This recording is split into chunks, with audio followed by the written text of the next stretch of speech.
Welcome to Within the Frame, where we bring today's most pressing issues across the globe. I'm Kim Mok-yeon. A breakthrough ceasefire between Israel and Hezbollah took effect last week after 13 months of intense clashes along the Israeli-Lebanon border.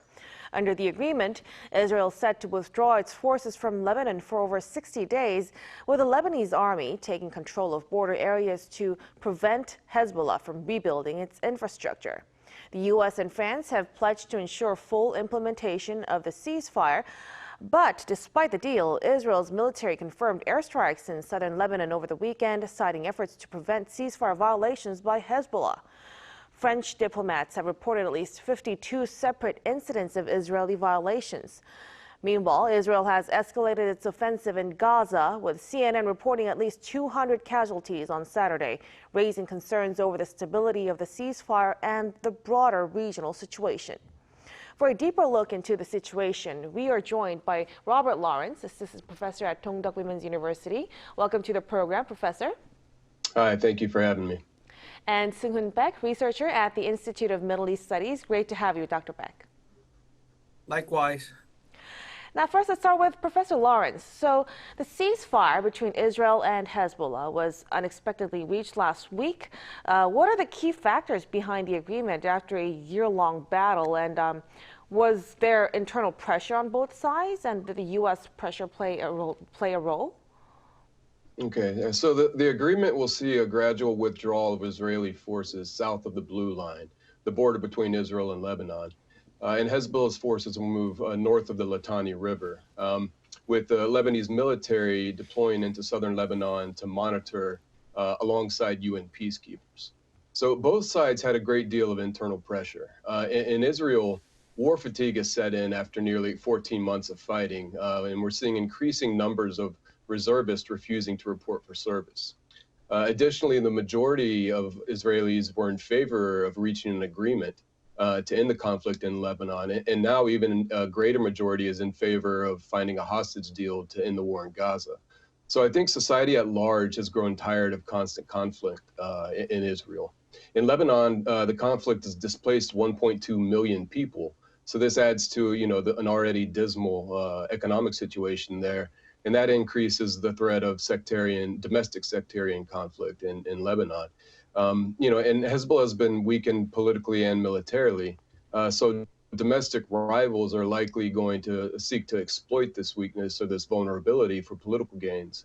So regrouping as a political entity right now is of great importance for Hezbollah. Additionally, the U.S. did play a significant role. The Biden administration has been clear that it wanted this to happen, and it sent, special envoys into the region.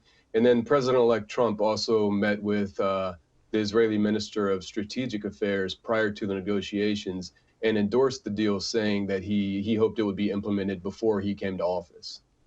So that's the combination that kind of made the deal happen at the last minute. Right, and now let's invite Dr. Baek to the conversation. Ceasefire negotiations between Israel and Hamas has failed repeatedly in the past. What are the core terms of the ceasefire agreement this time around, which both sides have agreed to? The chance for an end to more than a year of fighting between Israel and Hamas in Gaza and the release of about 100 hostages held by the militant is now more likely to be happened because of last week's ceasefire reached by Israel and Hezbollah in Lebanon. But recent ceasefire agreement talk between Israel and Hamas, brokered with the support of Qatar, Egypt, and United States, centers on the several key terms intended to halt hostilities and address immediate humanitarian and political concerns. But there's still a clear discrepancies between Israel and Hamas. If we break down in detail, there are two agendas that both sides have agreed to. One is humanitarian aid and reconstruction. So latest agreement that had made between two parts, Israel agreed to allow significant amount of humanitarian aid into Gaza, including, up to 600 trucks daily with food, medical supplies, and fuel. But this includes resources needed to restore critical infrastructure like hospitals, power plants, and water system. So humanitarian relief is also tied to safe return of a displaced person to their homes and freedom of movement within the Gaza during the ceasefire. And second thing they agreed upon was the prisoner and hostage exchange. So the agreement outlines a staged release of hostage held by Hamas and Palestinian prisoners held by Israel. So for every Israel hostage release, Israel will free between 30 to 50 Palestinian prisoners, prioritizing women, children, and the elderly. But critical agenda, which is not yet agreed, is phase Israel military withdrawal. So Israel committed to withdrawing forces from the specific region in Gaza, such as the Nezarime corridor and central Gaza, to designated zones near the border. But this phased withdrawal is conditional on adherence to the ceasefire terms by the Hamas. So it is not yet settled. But the talk is in stalemate because of Israel, because Israel is rejecting Hamas demands for a complete withdrawal from the territory, and Israel is still demanding that any vestige of Hamas control in Gaza to be erased. So many analysts argue that without addressing the deeper structural issues, such as the Israel blockade and statehood blockade to the Gaza and the statehood for the Palestinians, the ceasefire risks becoming another short-term pause in a cycle of violence. So yes, there are two agendas that which are pretty much agreed, but one thing is clear: there are clear discrepancies on Israel withdrawal and the what do we call the acknowledgement of Hamas, because Israel still now say there will be no Hamas after this war. Right.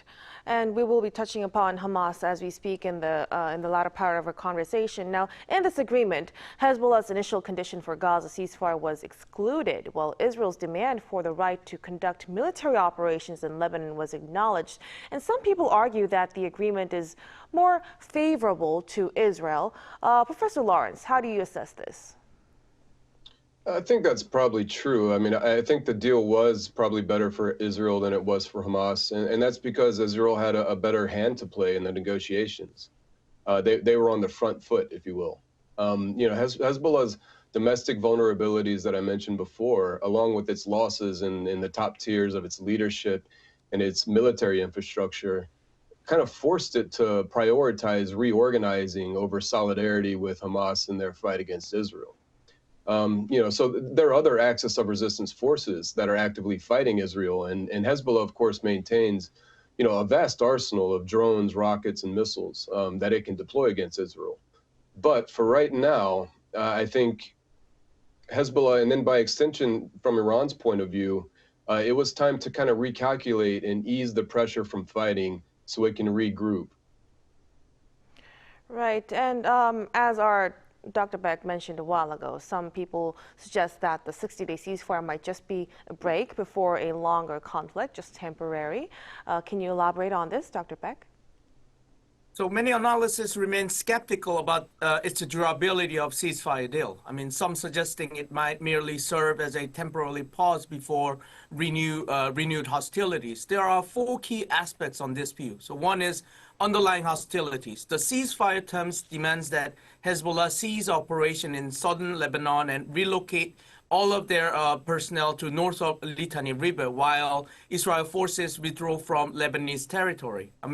But the both sides remain highly suspicious of each other, with the deeply entrenched grievance persisting. So Israel's previous actions, such as targeting strike on Hezbollah's leadership and Hezbollah's continued rhetoric against Israel policy, highlights unresolved tensions. And second is strategic posturing. So Hezbollah may use this pause to regroup and rearm, while Israel is likely reassessing its strategy. So both parties might view the ceasefire as an opportunity to prepare for a potential future conflict rather than a path toward a lasting peace. And third is broader geopolitical dynamics.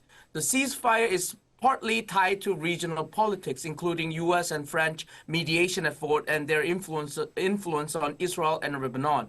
While international actors aim to stabilize the region, their capacity to enforce compliance remain limited. So that is another thing that we have to look. And the fourth one is lack of long-term solution.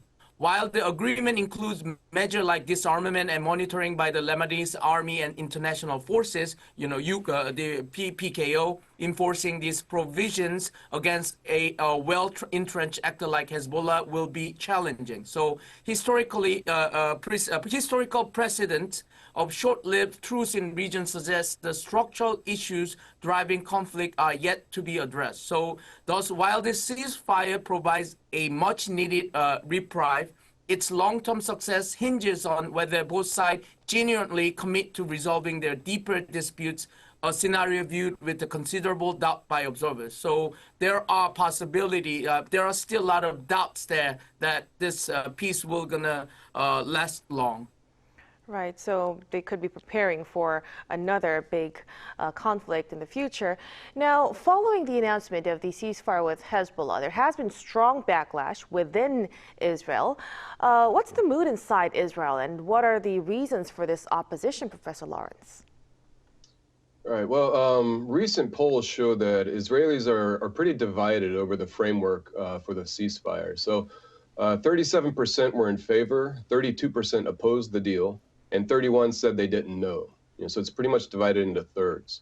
Those opposed to the deal are also, they have a lot of different opinions amongst themselves. So the more hardliner, I guess, faction, they want a total victory.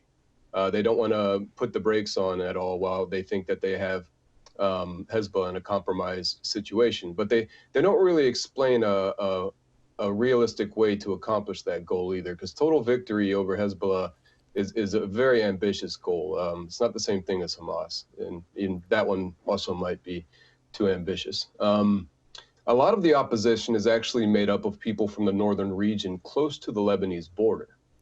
And they're, like Dr. Beck said, there's a great deal of mistrust between the two groups here. The people at the border, mayors and citizens alike, are saying that they just simply don't really trust the Lebanese army or UNIFIL forces to protect them against an October 7th style attack from Hezbollah. So they're arguing that there should be some sort of a buffer zone included in any type of ceasefire. The government is saying that it's destroyed enough of Hezbollah's infrastructure that near the border that any attempted infiltration would be recognized and handled by IDF, by the IDF. But so there's a wide range of ideas concerning the ceasefire right now. But I think most of the opposition are from people coming from the border whose lives have been disrupted, those 60,000 who have been, internally displaced. Right, from the northern side largely. And despite the ceasefire agreement, Israel and Hezbollah continue sporadic airstrikes. Both sides are accusing each other of violating the ceasefire. Professor, then what's the likelihood of a resumption of the conflict during the ceasefire, and what are potential variables that could break this? So both sides are accusing each other of violating the agreement. Israel has accused Hezbollah of sending operatives into restricted areas, and Israel seems intent on immediately utilizing its capability to enforce any violations as per the agreement. However, France has accused Israel of 52 ceasefire violations. It's saying that Israel, despite acting against Hezbollah's violations, is not going through the proper channels to report the violations to the oversight body, which includes France and the United States. Hezbollah has accused Israel of firing on civilians returning to their villages. So, these disagreements, they're accentuating some of the agreement's susceptibilities, I think. But, as far as the ceasefire actually staying the course, it seems that internal and external decision makers want the ceasefire to hold for now. So despite there being sporadic violence, as long as that political will holds out and no big mistakes occur, it should hold. Now, that doesn't mean that in 60 days it won't spark right back up. This might just be a time for people rearming themselves. But and it could easily backslide as well. The situation could, if either side miscalculates or overreacts. So it's a tricky time, I think, and it'll be difficult to see what happens after the 60 days. But right now, I think as long as that political will from external actors and decision makers in Lebanon and Israel want it to hold out, it should. Right, so it could hold for the meantime. Now, after the Israel-Hezbollah ceasefire, Hamas has also expressed its readiness to negotiate a ceasefire with Israel. Dr. Beck, what's the likelihood of a ceasefire between Israel and Hamas? The likelihood of ceasefire between Israel and Hamas hinges on several critical factors. So one is humanitarian and tactical needs. So both parties face pressures that incentivize a pause in hostilities. So Hamas is grappling with logistical challenges and humanitarian crisis in Gaza, while Israel seeks to manage its military objective and international scrutiny. And second is negotiation challenges. So Hamas demands the ends of Israel military operation and the lifting of Gaza blockade, while Israel insists on dismantling the Hamas and ensuring no future security threats from Gaza. So these positions remain far apart, complicating the consensus. And broker involvement. So Egypt, Qatar, and United States are intensifying mediation effort with discussion on phased ceasefire framework and hostage prisoner exchange showing some promise. However, historical patterns of this broker involvement indicate fragile truce without structural solution. So even if there are brokers like pushing, nudging both sides, if there is no firm structural solution to be made, all the deal could be a temporary. And fourth one is regional dynamics. Hamas reduced regional support due to the Hezbollah's ceasefire, and Iran's focus elsewhere might limit its leverage, but also increases its reliances on holding firm to core demands. So while optimism exists among mediators, entrenched mistrust and conflicting strategic goals suggest any ceasefire would likely be temporary without broader agreements addressing the conflict root causes. Right, so they have splitting demands, and amid this situation, some analysts speculate that after the Israel-Hezbollah ceasefire, Israel might escalate its operations in Gaza, and it looks like it is actually doing it right now. How do you see the prospects, Professor Lawrence? Well, Hamas has been severely weakened over the past 14 months. And of course, this ceasefire with Hezbollah will allow Israel to concentrate military assets on the Gaza Strip. So I think Israel will focus a lot of its attention on Hamas now. There's a window of opportunity here. The U.S. is applying pressure, and the incoming administration has made it clear that it wants there to be a hostage deal before the U.S. inauguration in January. Hamas is more isolated, and reports from talks in Cairo over the past couple of days indicate that they're a little bit more open to budging on previously non-negotiable matters, such as the presence of Israeli forces in Gaza.